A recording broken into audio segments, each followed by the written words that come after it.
Yo, guys, there's literally just one duck out here just grinding. This dude's still fucking grinding out here. Dude, you are a legend, duck. You are a hero, dude. Never give up. Look at this fucking winner, dude. Look at this fucking winner. He's changing the universe. Changing the world, duck. Fucking inspiring, guys. Hold up. That's fucking inspiring, gamers. This is huge. This is inspiring. This is unbeatable. It's huge. It's a big deal, guys. Now make sure to subscribe. Also, join the WQ'd, guys. Make sure to hit the subscribe button. If you're new to my channel, my name's WQ. I'm a power vlogger. I'm a life vlogger. Yeah, guys, make sure to subscribe and you join the hottest speedrunning army online. Actually, okay, so a bunch of things have happened. If you're not new here, you already know who it is. Like the video, you changing the universe, guys. We're winning. So I got the 80% world record like 2 weeks ago. Now checking the hundo world record, I've PB'd 6 times in hundo, and I'm 3 seconds off the world record as of today. I PB'd again today, of course. Of course I did. We're getting the hundo record pretty soon. Now guys, hundo, I don't care about. In fact, any of the categories linked in the past, completely uncompetitive, uninteresting. I can get the record in one day at all of them. I don't care at all. So I'm probably going to forget about those. But what we're going to do is prove to the world that I'm the #1 speedrunner of all time. I'm going to go for the 120 star world record and the OT hundo record, both of them simultaneously. That is on the table. That's like the kind of, it's like unofficial. I'm unofficially announcing it because if something changes, if something else happens, if for some reason I just don't like playing the games, or like there's a problem with the N64 controller, like right now I'm having a hard time getting my practice hack onto the EverDrive. I'm not gonna do it, okay? So it's unofficial right now, but that's kind of my tentative goal. Because I'm thinking, well, what's the best goal I can get in speedrunning? What's the absolute best thing I can do in speedrunning? No IL stuff, because I hate that stuff. Well, it's simultaneous 120 star and OT hundo world records. Obviously, that's like all I can think of. So that's kind of the current goal. I'm actually playing OT right now. I'm on Dungeon 2. I've never played the game before. I know nothing about it. It's gonna change the universe, guys. This is changing the world. And actually, the way I was playing what League Pass today, yeah, it'll happen. Yo, what's popping, gamers? What's popping, gamers? It's WQ here, guys, and I'm here at the poll. Well, I'm actually just at a poll. It's some propaganda, but who cares about this stuff? You guys want to see something real funny? Check this out. Yeah, it's my shoe actually, and it's fucking ripped, dude. Like, here, let's focus this. Look at my shoe, dude. Jesus Christ, can you guys see that? Fuck, man, my shoe got chewed up, dude. I chewed up. Yeah, all this walking I do around town, like my shoe like finally broke, and it's kind of dangerous. Like I can't run in this thing because I might trip on it, you know. But might hurt my knee again. So yeah, I was actually grinding on this today. I created a new model of information processing. So this is actually back in September. You know, September and November when I was doing the October. I mean, I was doing the no tilt. I was doing my no tilt stuff, and I was just playing like God level. I was playing God like all over the place. I was like really freaking me out. I was like, this is insane. Like, what the hell's going on here? Yeah, I was playing very good back then. So what happened is I stopped doing that, and there's a bunch of different reasons. One of them is because I was getting headaches and I was getting like eye strain, and I was focusing too much. I was focusing too hard, and it's causing these headaches and this eye strain, and so I had to like stop focusing. I barely could play the game anymore, so I had to like stop doing that. And I started playing a lot worse, but you know, what happened over November, December, and then January is I changed my stream a lot. I lowered the brightness of my TV, so that was big.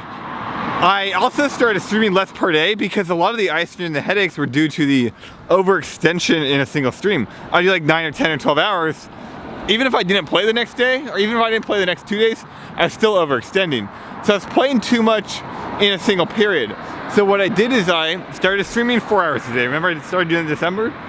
Yeah, that was vital. That's actually a vital move on my end, because what then that allowed me to do is create better planning and make my stream more structured. My income's actually over doubled since then, which is incredible. And then not only that, what happened was, since I was able to do the 4 hours a day, I started waking up at noon. I stream at noon every day now. What happened is I'm so much more consistent and streamlined that I'm slowly coming back into focusing, but it doesn't even matter. This is the PowerPoint. This is huge, gamers. This is Omega level. What I realized last night, I did a write-up on my Discord in the gameplay theory section.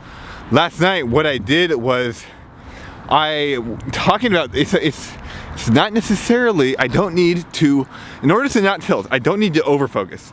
I don't need to go into Omega hyper overdrive mode. In fact, if I do that 24/7, it might not be good, but it might be good at the same point, like who knows.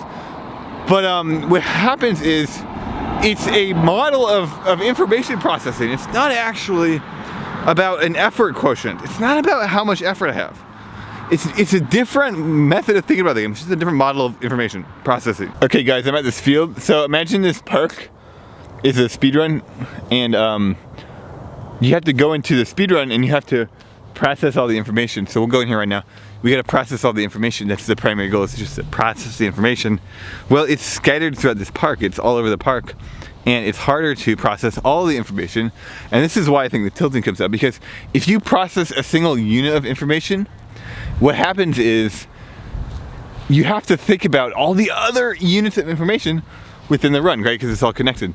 So I call this the warehouse model. And with a warehouse model, it's like basically you go into a warehouse and you need to ship packages, or you need to unpack packages.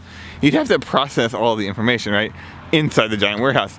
Now the other model, I call it compartmentalization. So what compartmentalization is putting the specific user information into compartments.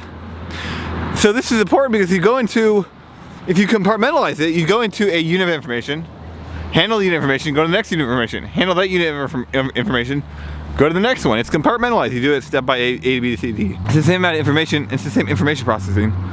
But if you do it by compartments, what happens is you don't have to worry about the other factors. It's not all connected. You just do it room by room or section by section. This is what's happening in my brain. Is that true? Does that make any sense? Is that logically correct? I have no clue. No, literally no idea. But that's what's happening in my brain. That's how I don't tilt. And I'm just letting you guys know. So I'm thinking that this is big. So I'm thinking now, let's go back to the over effort. It's not about effort anymore. The reason I wasn't tilting had nothing to do with effort. I think the effort helps out. I have noticed personally, if you tilt less, or if you make more effort, you definitely tilt less. But it's not even about the effort. What it's about is the method of information processing. It doesn't lend to tilting because I'm not even focused on other factors. How can I tilt? There's no other factors. It's a very interesting thing. So I've been doing that. I tried to do that today. Like I tried just thinking about it. Like, okay, this is a model. I don't need to put more effort in. I just need to think about this model is more efficient. It leads to better times. Yeah. So why would this be more efficient or better or faster? And the obvious answer is there's no tilting. And I think it's pretty obvious for anybody that could say, okay, yeah, tilting is bad. I lose time on tilting. In fact, if you look at like a 90-minute speedrun, you lose a lot of time on tilting, and it's not just the obvious explicit stuff. There's a lot of it is just simple information processing. You do one action and then it has to focus on another action. So why people learn to think like that, I don't know, but that's how people think, and I would say it's a lot less efficient than what I'm doing. But the thing is, let's also look at this warehouse model. So another thing about tilting, if you look at a more like objective argument, tilting isn't necessarily bad. Like, who knows if tilting's bad or not? Like, nobody has any clue. So, because sometimes when you tilt, it's good. Sometimes tilting can motivate somebody. Sometimes tilting can, shock somebody or rage somebody, and they can put more effort into it, or upset them, which makes them think about the gameplay more instead of just doing the same mechanical drawl forever. I mean, one of the biggest pieces of advice in war is that a lot of times to defeat your enemies, it's not to make them upset or to defeat them directly. It's to make them complacent. It's to make them happy, but don't give them options. That's one of your best tools for your enemies. When there's no rage, there's lots of that. So maybe tilting isn't objectively bad, which it's not. But I think from a general viewpoint, anybody can say it's not helping. It's not good, right? And actually, this is why the compartmentalization model of information processing is so powerful, because it's completely ignoring it's tilting good, it's tilting bad, how do I not tilt? It's completely ignoring the problem. But it's just solving the tilting problem, because what's happening is in the warehouse model of information processing, if you go into a warehouse and then unit A happens and then it was bad, and then you do unit B, you have to think about unit A and you have to think about every other unit in the warehouse as well. The whole thing is connected with the warehouse. So you have to tilt, right? The mind is like like trying not to tell would make no sense. Trying to not think about other factors would make no sense in that model of information processing. It would be very strange. So the compartmentalization, it actually circumvents this whole problem. Now again, this is very weird arguments in my opinion, and it's more actually, it's not even really a conjecture. A lot of it is just based on how I think. I'm trying to interpret how I think, put it into words and models and drawings, and then map it out. Is it true or not too? That's another big question. Can I do this permanently? Because if I can't do it permanently, there's no point. I have no clue, but I was playing very good today. I did PB today. I don't think PB means anything because I PB like every few days I PB, but I did PB today. My 120, no, yeah, I think it's just today, and probably gonna PB in the future. Again, I don't think that means anything, but we'll see. I'm gonna do a lot of testing. We'll give it like a few months. I would say this is the first time I've ever played for a long period of time without tilting, with putting in minimal or low effort. Usually when I don't tilt, it requires God level effort and God level mental attention. Right now it was like lower mid. It's like lower mid. I started playing good, I put more effort into it, right? But fundamentally, it's just kind of just playing the game, so that's a good thing. Anyway, what's popping, gamers? I want to do what's popping, gamers? WQ here, guys. You already know it is. So yeah, I want to talk about a few things. I actually haven't made a video in like a week. Like a lot has happened in my life, but yeah, I've just been streaming and grinding hardcore. So yeah, Caleb Hart got banned and then he got unbanned. I actually made a video on that. I just never uploaded it because I just didn't feel like it. But that was funny. You guys wanted to mention something about that. I thought that was funny. Also, Pace is happening right now, the speedrun marathon Pace. And frankly, like the biggest thing I don't like about Pace is the name. I think the name sucks. You probably could have found a better name than that. But I was actually kind of like, I was like hit and miss. Is this event gonna be good? Is it gonna be bad? Day one, I was looking at the viewer count. I liked the stream content, the viewer count was low, the name sucks. I wasn't feeling it. I was like, maybe it's good, I can go. But yeah, day two, I'm watching day two. It actually looked pretty cool. I really like the competitive aspect to it. I think they hit the money in the mark with that one. I thought this has a lot of potential. This has a lot of potential because next year it's gonna be bigger. It's gonna be higher stakes. More people are gonna care. Plus, it's very good for the community, for the speedrun community in general. And then also it can get more games to go there. It's way better. It makes more need for money. I mean, you're looking at actual speedrun community event, not GDQ. GDQ is not a speedrun community event, and that's a misunderstanding. A lot of non-speedrunners, they think that GDQ is this big speedrun event. It's not really a speedrun event. It's not targeted towards speedrunners. It's not made for speedrunners. It doesn't showcase, it hardly showcases speedrunners. Like technically it does, but like this year, they're doing like 4 different randomizers, ROM hacks, a lot of casual runs, you know, task stuff. I like the task stuff actually. But yeah, I would say GDQ is generally not a speedrun event. It's definitely not made by speedrunners, but Pacey for sure is. Also, guys, look at this cat we just found. Hey, kitty, say hi to the camera. Hey, kitty. Hey, kitty. Oh, hey, oh, kitty there. Meow. All right, she's running off you. Yeah, I was watching day one. I was watching the Pokemon Let's Go speedrun, and this was horrible. Holy hell, this almost killed their marathon, straight up. That speedrun is god awful. It's 3.5 hours long, and nobody cared. Now, big shouts to the runner. I do like all speedruns, but yeah, that's sorry, dude. I'm sorry you had to do that, dude. God, that sucked. But yeah, he got through it like a champion, and then what happened was that when the competitive stuff really turned on, and ZFG's run is gonna do really well. Yeah, the competitive stuff's actually cool. I made this argument like a long time ago that competitive value creates long-term value. If event does well but there's no competitive value, my opinion, it has a much higher chance of dying or sliding off.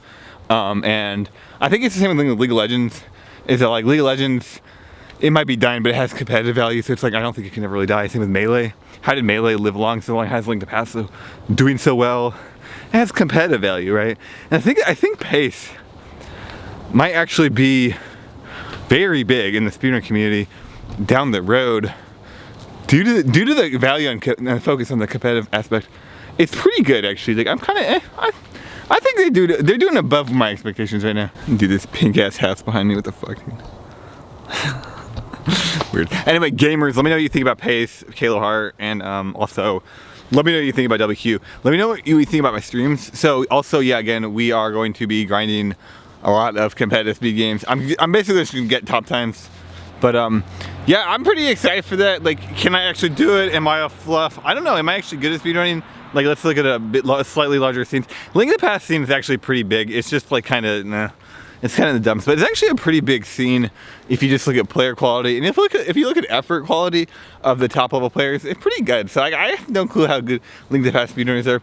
But we're gonna see over the next probably take a year and a half or something to actually get good enough at the games to have an opinion. But frankly, how good I am at Link to the Past, I don't think it'll be that hard. Like, I don't think the hardest part is just going to be playing on a fucking N64 controller.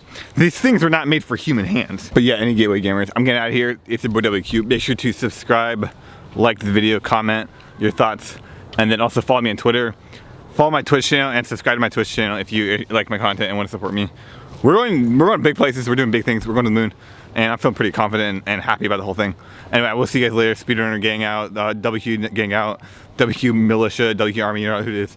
Fastest growing, strongest army online, most hottest army online, biggest numbers, and the most important thing, the best quality speedruns, best quality gameplay, literally anywhere on the planet.